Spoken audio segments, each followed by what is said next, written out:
अस्सलाम वालेकुम स्टूडेंट्स। आज हम स्टार्ट करेंगे इंटरनेशनल सिस्टम ऑफ यूनिट्स। हम बात कर चुके हैं इस बारे में कि पुराने वक्त के लोग जो थे उनके पास अपने अपने यूनिट्स हुआ करते थे। हर कंट्री के अलग अलग यूनिट्स जो हैं वो इस्तेमाल हुआ करते थे, यानी हर कंट्री ने अपने अलग अलग यूनिट्स बनाए होते थे, जिसकी वजह से लोगों को आपस में कम्युनिकेशन में, ट्रेडिंग में बहुत, और साइंटिस्ट को आपस में इंफॉर्मेशन में बहुत ज़्यादा मुश्किल आने लगी।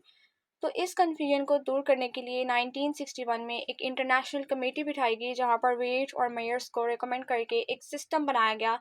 सिस्टम को इस्तेमाल करते हुए 7 बेस यूनिट्स को बनाया गया, जिनको हम इंटरनेशनल सिस्टम ऑफ यूनिट्स का नाम देते हैं, और इसके एब्रीविएशन को हम SI कहते हैं, यानी कि इसकी शॉर्ट फॉर्म को हम कहते हैं SI यूनिट्स। तो ये सिस्टम जो है ये आज पूरी दुनिया में इस्तेमाल होता है। इसकी वजह से इस SI यूनिट्स की मेजरमेंट्स के इस्तेमाल के बाद साइंटिस्ट को जो है वो किसी भी एक्सपेरिमेंट पर, उसके ऑब्जर्वेशन पर, उसके रिज़ल्ट पर बहुत आसानी होती गई कि वो एक दूसरे से आपस में शेयरिंग करें, कंपेयर करें रिज़ल्ट्स को, और कोई भी इंफॉर्मेशन एक दूसरे से हासिल कर सके। तो ये इंटरनेशनल कमेटी बाद में अब तक चलती आ रही है, और अब तक इसका इस्तेमाल होता है, और अभी तक इसमें कोई चेंजिंग भी नहीं की गई है। ये वैल्यूज़ आज भी इस्तेमाल होती हैं और पूरी दुनिया में इस्तेमाल हो रही हैं। तो हमारे पास वो जो 7 बेस यूनिट्स हैं वो इधर लिखे हुए हैं। यहाँ पर हमारे पास टेबल बना हुआ है, ये हमारे पास बेस यूनिट्स का ही टेबल बना हुआ है। बेस यूनिट्स का आपकी इस बुक पे एक अलग से टॉपिक नहीं है, लेकिन आपको उसकी डेफिनेशन को याद रखना है, ठीक है, क्योंकि वो भी एक इंपॉर्टेंट डेफिनेशन और एक बहुत इंपॉर्टेंट शॉर्ट क्वेश्चन भी आ सकता है, what is international system of unit. तो यहाँ पर हमारे पास ये 7 बेस क्वांटिटीज़ हैं, बेस यूनिट्स हैं। Length, mass, time, temperature, electric current, intensity of light, amount of substance, ये हमारे पास फिजिकल बेस क्वांटिटीज़ हैं। और ये आगे से हमारे पास जो उसकी यूनिट्स लिखी गई है, ये हमारे पास बेस यूनिट्स हैं। बेस क्वांटिटी से ही फर्दर बेस यूनिट्स निकलते हैं, और इनका कॉन्सेप्ट भी बिल्कुल बेस क्वांटिटी, फिजिकल क्वांटिटी और डिराइव फिजिकल क्वांटिटी की तरह है कि जो बेस यूनिट्स होते हैं वो भी किसी और से मिलकर नहीं बनते, बल्कि इनको खुद क्रिएट किया गया है। और यही international system of unit committee थी, जिसमें 7 बेस यूनिट्स बनाए गए कि यही आज तक इस्तेमाल होते हैं और इनको बदला भी नहीं गया है अभी तक। फर्स्ट बेस यूनिट है हमारे पास लेंथ। लेंथ को मेजर करने के लिए मीटर का यूनिट इस्तेमाल होता है। फॉर एग्जांपल, जैसे मैं किसी भी वॉल की मेजरमेंट कर रही हूँ, तो मैं यही कहूँगी कि इस वॉल की जो लेंथ है वो 15 मीटर है। मैं ये नहीं कह सकती इस वॉल की लेंथ जो है वो 15 किलोग्राम है, ठीक है। तो लेंथ मेजर करने के लिए मीटर का इस्तेमाल किया जाता है, और मास के लिए, वज़न के लिए हम किलोग्राम का इस्तेमाल करते हैं, ठीक है। जब भी हमने किसी चीज़ का वज़न करना होता है तो हम कहते हैं कि हमें फॉर एग्जांपल मैंगो दे दे, तो हमें 5 kg मैंगो दे दे, ठीक है। तो इस तरह से किसी भी वज़न को मेजर करने के लिए हम मास का यूनिट लगाते हैं, जो कि हमारे पास किसी भी किलोग्राम में वक्त भी के होता है, बारे में ग्राम में भी बात होता है। करना, तो उसका यूनिट हमारे पास सेकंड लगता है। तो हमें जब भी हम किसी नंबर के साथ कोई ऐसा यूनिट देखें, मिनट, आवर्स और सेकंड, तो हम खुद भी इजीली उसे समझ जाते हैं कि यहाँ पर टाइम की बात हो रही है। जहाँ पर मीटर लगा हो वहाँ डिस्टेंस की बात हो रही है, जहाँ पर किलोमीटर लगा हो वहाँ पे भी डिस्टेंस की बात हो रही है, जहाँ पर किलोग्राम लगा हो वहाँ पर मास की बात हो रही है, जहाँ पर फ़ारेनहाइट, केल्विन या सेल्सियस हो तो वहाँ टेम्परेचर की बात हो रही है, क्योंकि टेम्परेचर का यूनिट केल्विन होता है, सेल्सियस में भी होता है और फ़ारेनहाइट में भी होता है। इलेक्ट्रिक करंट, जहाँ पर करंट का फ़्लो की बात होती है कि कितना करंट का फ़्लो आ रहा है, तो वो एम्पेयर में होता है उसका यूनिट। और जिस भी नंबर के साथ एम्पेयर लगाओ या मिली एम्पेयर लगाओ, म्यू एम्पेयर लगाओ, वो फर्दर आगे प्रीफिक्सेस भी हम पढ़ेंगे। तो इस तरह के जितने भी यूनिट्स जब किसी भी नंबर के साथ लगते हैं, हमें फ़ौरन पता चल जाता है कि यहाँ पर किसकी बात हो रही है। अगर यूनिट कैंडेला में है तो हमें फ़ौरन पता चल जाता है कि यहाँ पर लाइट की स्पीड की बात हो रही है, इंटेंसिटी की, लाइट की इंटेंसिटी की बात हो रही है। जब भी किसी नंबर के साथ मोल का यूनिट लगा होता है तो हमें फ़ौरन पता चल जाता है कि यहाँ पर एटम्स की तादाद की बात हो रही है, अमाउंट ऑफ सब्सटेंस में, यानी एटम्स की तादाद की बात हो रही है। तो इस तरह से हम यूनिट्स के ज़रिए जो है वो किसी भी चीज़ का पता लगाते हैं, और हर चीज़ की कन्फ्यूजन इन 7 बेस यूनिट से दूर हुई, जो कि आज भी पूरी दुनिया में इस्तेमाल किए जाते हैं। हमने अभी डिस्कस किया कि जो बेस यूनिट्स होते हैं वो यूनिट्स होते हैं जो किसी और से मिलकर नहीं बनते, ठीक है। Base units can not be derived from one another and neither can they be resolve into anything more basis. Base units जो हैं वो किसी और से डिराइव नहीं हुए होते, ना वो किसी और से मिलकर बने होते हैं, बल्कि इनको खुद क्रिएट किया गया है। और फर्दर आगे इनसे जो बनने वाली डिराइव्ड क्वांटिटीज़ होती हैं वही हमारे पास डिराइव्ड यूनिट्स होते हैं, ठीक है। डिराइव्ड क्वांटिटीज़ के आगे से जो यूनिट्स होते हैं वो हमारे पास डिराइव्ड यूनिट्स होते हैं, और बेस क्वांटिटीज़ के जो यूनिट्स होते हैं वो हमारे पास बेस यूनिट्स होते हैं। तो डिराइव्ड यूनिट्स जो हैं वो बिल्कुल बेस यूनिट से ही निकलते हैं। हम जानते हैं कि हमारे पास डिराइव्ड फिज़िकल क्वांटिटी जो है वो बेस फिज़िकल क्वांटिटी से ही निकलते हैं। यानी अगर आपने एक फार्मूला लिया एरिया का, तो एरिया में हमारे पास उसका फार्मूला होता है लेंथ मल्टीप्लाई बाय लेंथ, यानी कि हमारे पास दो बेस फिज़िकल क्वांटिटीज़ मिलकर एक डिराइव्ड फिज़िकल क्वांटिटी को क्रिएट करती थी। अब बिल्कुल ऐसे ही डिराइव्ड यूनिट्स भी हैं, ये दो या दो से ज़्यादा बेस यूनिट्स मिलकर एक डिराइव्ड यूनिट्स को क्रिएट करते हैं। यहाँ पर आपके पास एग्जांपल भी है डिराइव्ड यूनिट की। बेस यूनिट्स की एग्जांपल आपके पास सिंपल जो हम लास्ट टेबल पढ़ चुके हैं वही है हमारे पास। बेस यूनिट्स का टेबल जो है वो हमारे पास यही है। ये हमारे पास 7 बेस यूनिट्स हैं और यही आपके पास एग्जांपल है बेस यूनिट्स की। अब हम डिराइव्ड यूनिट्स पढ़ते हैं। तो ये डिराइव्ड यूनिट्स हमारे पास यहाँ पर हमारे पास एग्जांपल है। मैंने अभी आपको बताया कि डिराइव्ड यूनिट्स वो यूनिट्स जो बेस यूनिट से मिलकर बनते हैं। तो यहाँ पर हमारे पास पहला फार्मूला है एरिया का। एरिया का फॉर्मूला होता है, एरिया ऑफ रेक्टेंगल का यहाँ पर फॉर्मूला लिखा हुआ है length multiply by length breadth. तो लेंथ भी का यूनिट भी हमारे पास मीटर होता है और ब्रेथ का यूनिट भी हमारे पास मीटर होता है। और मीटर मीटर दोनों अलग अलग एक बेस यूनिट्स हैं, और ये दोनों मिलकर हमारे पास एक नया यूनिट क्रिएट करती है मीटर स्क्वायर, और ये यूनिट हमारे पास बन जाता है एरिया का, that is called derived unit. तो ये हमारे पास एक एग्जांपल है। सेकेंडली हमारे पास एक एग्जांपल है स्पीड की, जिसका फॉर्मूला हमारे पास होता है distance divided by time. Distance divided by time में डिस्टेंस जो है वो लेंथ को ही एक तो मेजर करता है। एक पॉइंट से दूसरे पॉइंट का डिस्टेंस लेंथ ही होती है, तो वो हम मीटर से शो करते हैं। और टाइम टाइम हम मिनट सेकेंड, लेकिन सबसे स्मॉल यूनिट हमारे पास सेकेंड में होता है, तो सेकेंड में इसको शो किया जाता है। तो मीटर और सेकेंड अलग अलग हमारे पास बेस यूनिट्स होते हैं। यही दो बेस यूनिट्स मिलकर हमारे पास मीटर पर सेकंड ये इस तरह से बनता है कि आपके पास सेकंड जो होता है वो नीचे होता है। जब ये सेकंड मीटर के साथ ऊपर जाता है तो ये इसकी पावर -1 हो जाती है, तो ये मीटर पर सेकंड बन जाता है। और इसी तरह से आपके पास डिराइव्ड यूनिट्स और भी बहुत से होते हैं। आपके पास वॉल्यूम का यूनिट भी हमारे पास जो वॉल्यूम का यूनिट होता है वो भी डिराइव्ड यूनिट होता है। हमारे पास एक्सेलरेशन का यूनिट, हमारे पास वेलोसिटी का यूनिट, हमारे पास जितने भी फर्दर है फोर्स का यूनिट, और ये तमाम यूनिट्स जो हैं वो हमारे पास डिराइव्ड यूनिट्स होते हैं।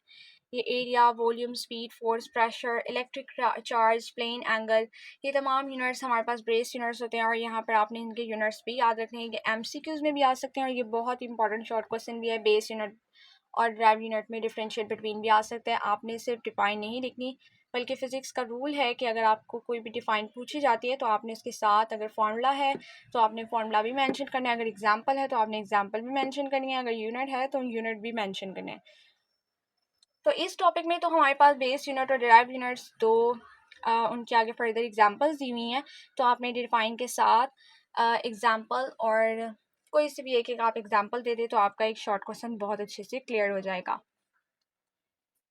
क्योंकि शॉर्ट क्वेश्चन 2 नंबर का होता है तो उस हिसाब से इतना शॉर्ट काफ़ी है।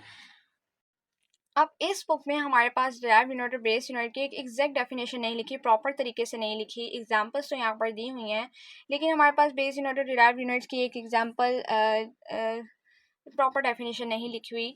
तो मैं आपको वीडियो के लास्ट पर जो है वो डिफाइन स्क्रीन पर आपको शो हो जाएंगी इन दोनों की डिफाइंस, और विद एग्जांपल एक अच्छा डिफरेंशिएट बिटवीन, जो कि शॉर्ट क्वेश्चन में बहुत लिखा हुआ भी अच्छा लगेगा। तो आपको वो वीडियो के लास्ट पर जो है स्क्रीन पर मिल जाएगा। अब हम बात करते हैं एसआई प्रीफिक्सेस की। एसआई प्रीफिक्सेस जो है, हम जानते हैं कि इंटरनेशनल सिस्टम में एक डेसिमल सिस्टम है ये एसआई प्रीफिक्सेस। और प्रीफिक्सेस का इस्तेमाल क्यों किया जाता है? प्रीफिक्सेस का इस्तेमाल इसलिए किया जाता है कि जब आपके पास बहुत बड़ी कोई वैल्यू आ जाए जो इतनी बड़ी हो कि जिसके ज़ीरोस काउंट करना भी मुश्किल हो जाए, और वो वैल्यू जो है वो बार बार इस्तेमाल हो रही हो, और उसको बार बार आप जब काउंट करते हैं तो गलती के चांसेस हो जाते हैं, ठीक है। तो उस सूरत में कि आपके पास आपके गलती के चांसेस कम हो, हम वैल्यूज़ को इजीली लिख सकें, इसलिए ये प्रीफिक्सेस एसआई प्रीफिक्सेस बनाए गए। एसआई प्रीफिक्सेस को 10 रेज़ की पावर में लिखकर इस्तेमाल किया जाता है। किसी भी बड़ी बड़ी क्वांटिटीज़ को स्मॉल क्वांटिटीज़ में लिख दिया जाता है। बहुत बड़ी क्वांटिटीज़ को, यानी बहुत बड़ी बड़ी वैल्यूज़ को छोटे मिकदार में लिखते हैं, बहुत छोटी क्वांटिटीज़ में लिखते हैं, ताकि उनको पढ़ना, उनको समझना आसान हो सके, ठीक है। तो प्रीफिक्सेस किसी भी बड़ी वैल्यूज़ को छोटा बना देता है, सिंपल फॉर्म में बना देता है, ताकि हमें उस बात को एक तो आसानी से समझ भी आ जाती है, दूसरा हमारी कैलकुलेशन भी आसान हो जाती है। अब यहाँ पर जैसे हमारे पास एक नंबर ये दिया हुआ है, ये एक बहुत बड़ा नंबर है, उसमें इतने ज़्यादा ज़ीरोज़ हैं कि अगर हम इसको काउंट करें या इसको बार बार रिपीटेडली लिखें तो गलती के चांसेस हो सकते हैं, हमसे कहीं ज़ीरो मिस भी हो सकता है, कोई कम भी हो सकता है, कोई ज़्यादा लिखा जा सकता है। तो इसलिए प्रीफिक्सेस का इस्तेमाल किया जाता है कि आप किसी भी बड़ी या बहुत छोटी, यहाँ पर एक बहुत छोटी अमाउंट भी लिखी गई है, तो कभी कभी इन बहुत बड़ी और बहुत छोटी अमाउंट्स को लिखना जो है वो अ, गलती हो जाती है लिखते हुए।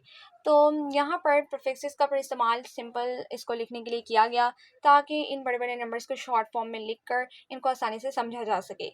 अब यहाँ पर ये हमारे पास जो इतना बड़ा नंबर है, इसको प्रीफिक्सेस में लिखा कैसे जाता है, मैं आपको अब हम यहाँ पर सीखेंगे कि प्रीफिक्सेस को लिखा कैसे जाता है। तो प्रीफिक्सेस को अगर मेरे पास यहाँ पर जैसे बुक पे एग्जांपल दिया है, एक नंबर है 50000000, एक बहुत बड़ा नंबर दिया हुआ है, एक और नंबर हम यहाँ पर ज़ीरो लिख देते हैं। अब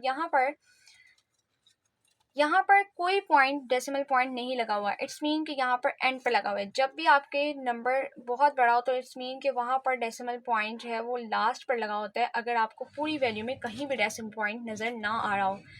अब क्या करना होता है, आपने इस डेसिमल पॉइंट को यहाँ से लेकर इसके फर्स्ट नंबर तक लेकर जाना होता है, जो कि है हमारे पास 5। अब 5 तक डेसिमल पॉइंट लाकर आपने इसके दरमियान के जितने भी ज़ीरो गुजर चुके हैं वो आपने काउंट करने हैं, 1 2 3 4 5 6 7। तो अब यहाँ पर हमारे पास 7 ज़ीरोज़ है, तो हम इस वैल्यू को इस तरह से लिख देते हैं कि 5 मल्टीप्लाई बाय 10 रेज़ की पावर 7, ठीक है। जब भी आपके पास कोई भी बड़ी क्वांटिटी में नंबर हो तो उसमें पावर हमेशा पॉजिटिव में आती है।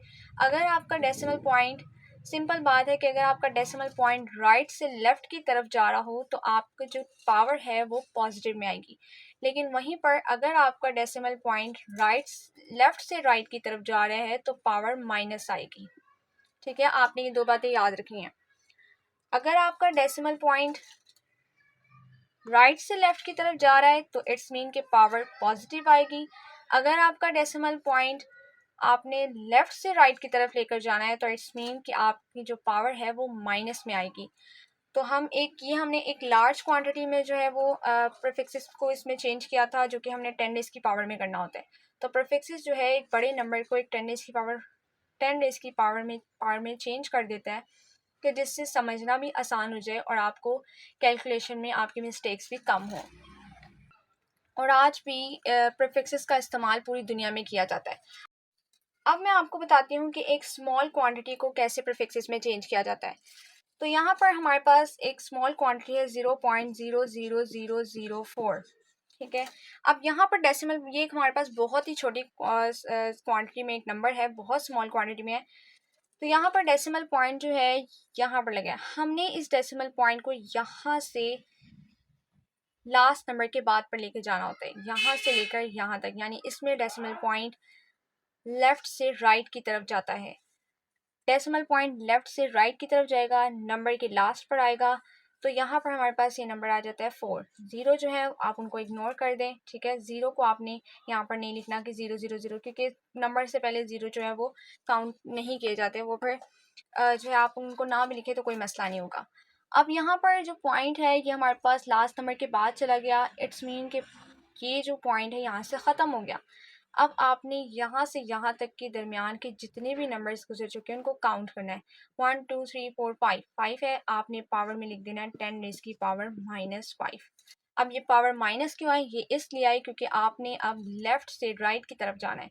जब आप किसी भी स्मॉल क्वांटिटी को प्रीफिक्सेस में लिखते हैं तो पावर माइनस में आती है, अगर आप किसी लार्ज क्वांटिटी को प्रीफिक्सेस में लिखते हैं तो पावर पॉजिटिव में आती है।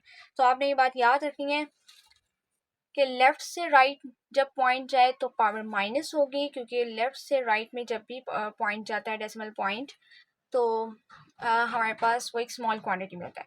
तो यहाँ से यहाँ पर लेफ़्ट से राइट जब भी कोई पॉइंट जाता है तो हमेशा पावर माइनस में आएगी, और जब राइट से लेफ़्ट की तरफ जाता है तो हमेशा पावर पॉजिटिव में आएगी, ठीक है। तो ये आपने दोनों बातें याद रखनी है।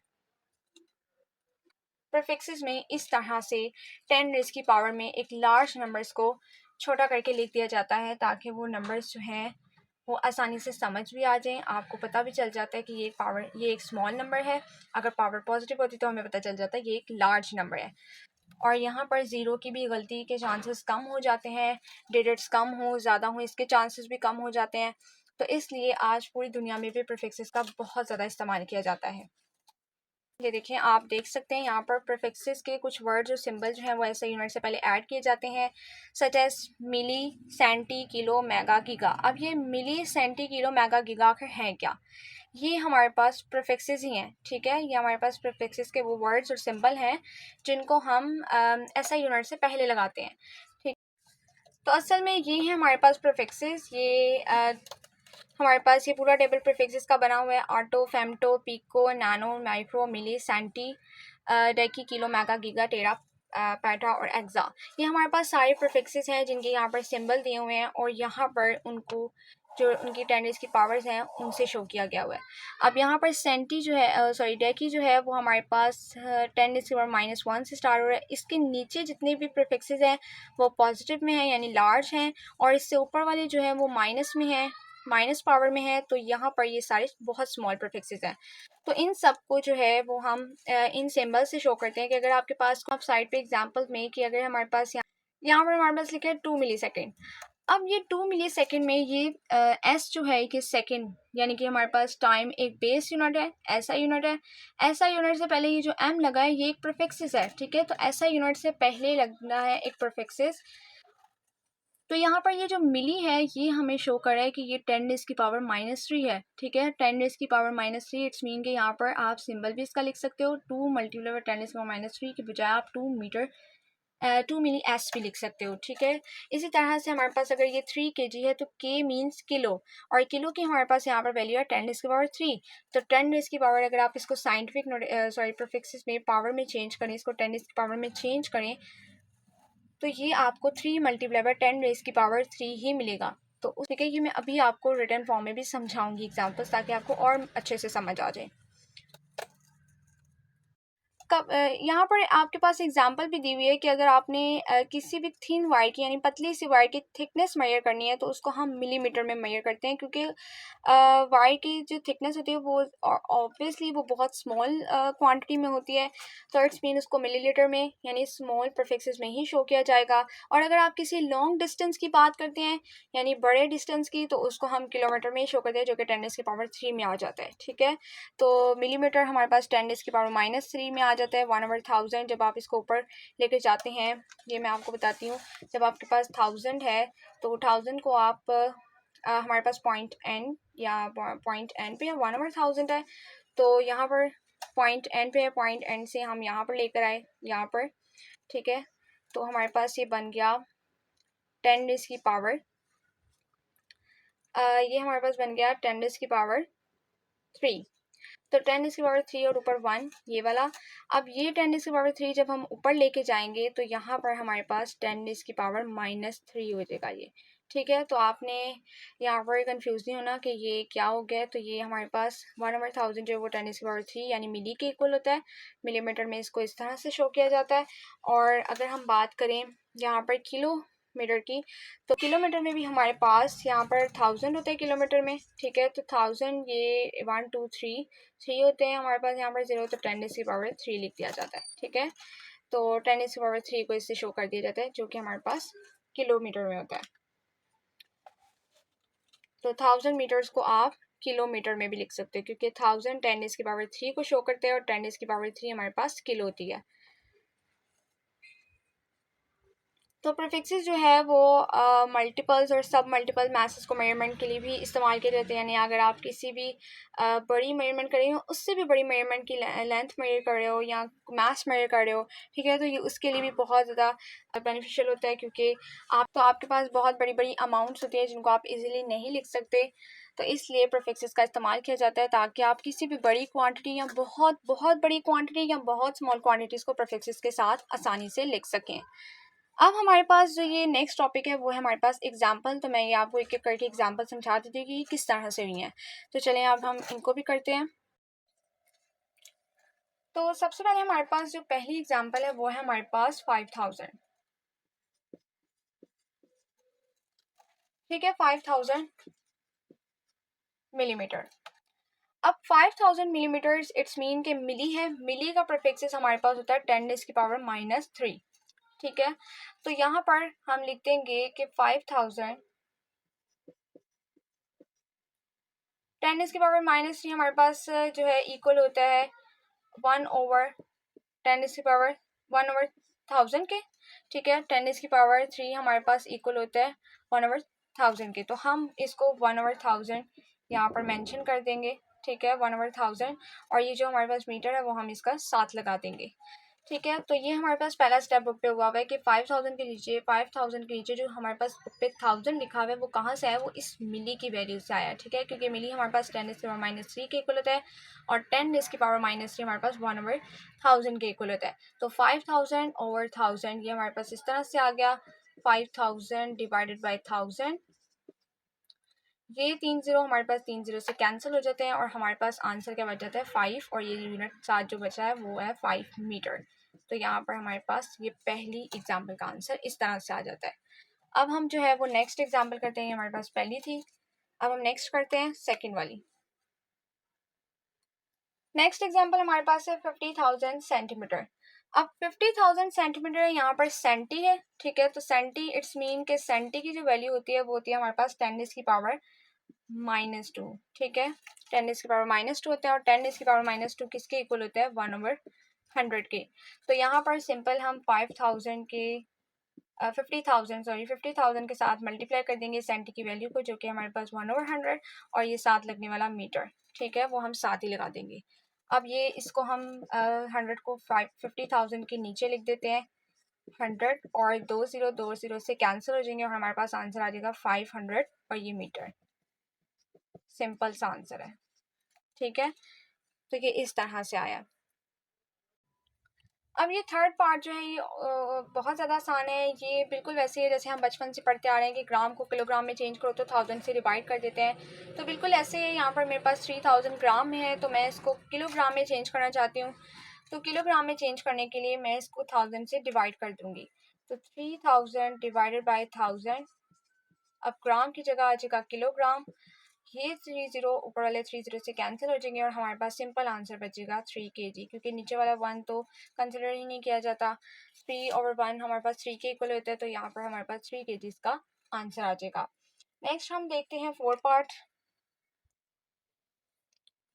अब यहाँ पर हमारे पास फोर्थ पार्ट में है 2000 म्यू। इसको हम माइक्रो सेकेंड कहते हैं, जिसको हम म्यू भी कहते हैं, ठीक है। तो वैसे इसको प्रीफिक्सेस में माइक्रो कहा जाता है और हम इसको म्यू भी बोलते हैं। तो 2000 म्यू सेकेंड जो है वो हमारे पास म्यू की वैल्यू हम जानते हैं कि माइक्रो की, ये जो हमारे पास माइक्रो का साइन है सिंबल, इसकी वैल्यू होती है 10⁻⁻6, ठीक है। यानी माइक्रो की वैल्यू हमारे पास होती है 10⁻⁻6। तो सिंपल हम क्या करेंगे, 2000 के साथ 10⁻⁻6 को 2000 के साथ 10⁻⁻6 पुट कर देंगे म्यू की जगह, और 7 सेकेंड ये इसके साथ ही आ जाएगा यूनिट, SI यूनिट, और ये प्रीफिक्सेस को हम पावर में लिख देंगे। अब यहाँ पर क्या होगा, यहाँ पर 3 पावर्स, ये जो हमारे पास 0 है इसको भी हम 2000 को भी प्रीफिक्सेस में चेंज कर देते हैं। 2000 जब प्रीफिक्सेस में चेंज होगा तो ये बन जाएगा 2, और ये 3 0 है तो 10⁻³ बनेगा, ठीक है। Multiply by 10⁻⁻6 second. अब यहाँ पर बेसिस सेम है तो पावर्स हमारे पास क्या हो जाएंगी, ऐड। तो 2 मल्टीप्लाई बाय 10⁻³ प्लस -6, और प्लस माइनस माइनस होता है तो ये हमारे पास आ जाएगा 2 मल्टीप्लाई बाय 10⁻³ -6 -3, ठीक है। तो ये साथ साथ सेकेंड आप लगा दीजिएगा यूनिट, SI यूनिट। तो 2 मल्टीप्लाई बाय 10⁻³ है। अब -3 जो है वो हमारे पास मिली के इक्वल होता है, तो हम सिंपल इस 10⁻³ को 2 मिली सेकेंड में लिख देंगे। यही आपके पास बुक में आंसर जो है वो गिवन है। तो ये हमारे पास 4 एग्जांपल्स थी जिनको मैंने आपको एक एक करके स्टेप बाय स्टेप भी सॉल्व करके दिखा दिए कि ये किस तरह से जो है वो बुक पे सॉल्व हुई थी। अब यकीनन आपको समझ, आई होप आपको समझ आ गई होंगी। अगर आपको मेरी वीडियो पसंद आई है तो वीडियो को लाइक और शेयर ज़रूर कीजिए और चैनल को सब्सक्राइब करना भी मत भूलिएगा। सो स्टूडेंट्स, ये हमारे पास बेस यूनिट और डिराइव्ड यूनिट्स का डिफरेंशिएट बिटवीन। तो आप पेपर में बिल्कुल इसी तरह से हेडिंग्स के साथ डेफिनेशन, इंडिपेंडेंस और एग्जांपल्स लिखेंगे तो आपके 2 नंबर कंफर्म है। और ये एक बहुत अच्छा शॉर्ट क्वेश्चन और इम्पॉर्टेंट शॉर्ट क्वेश्चन है। और यहाँ पर हमारे पास ये 2 क्विज़, फर्स्ट में था कि आप एम्पेयर और सेकंड्स को मिलाकर एक नया यूनिट बनाएं। तो वो यूनिट जो होता है वो हमारे पास चार्ज का यूनिट बनता है, और चार्ज का यूनिट होता है हमारे पास कूलम में, क्योंकि 1 coulomb is equals to 1 ampere multiply by 1 second होता है, जिससे हमारे पास यूनिट बनता है कूलम का। और सेकेंड पे हमारे पास ये प्रेशर का यूनिट है, जो कि प्रेशर के यूनिट से अदर यूनिट जो हमारे पास बनता है वो है newton per metre square, per square metre. तो 1 pascal is equals to 1 newton over 1 square metre.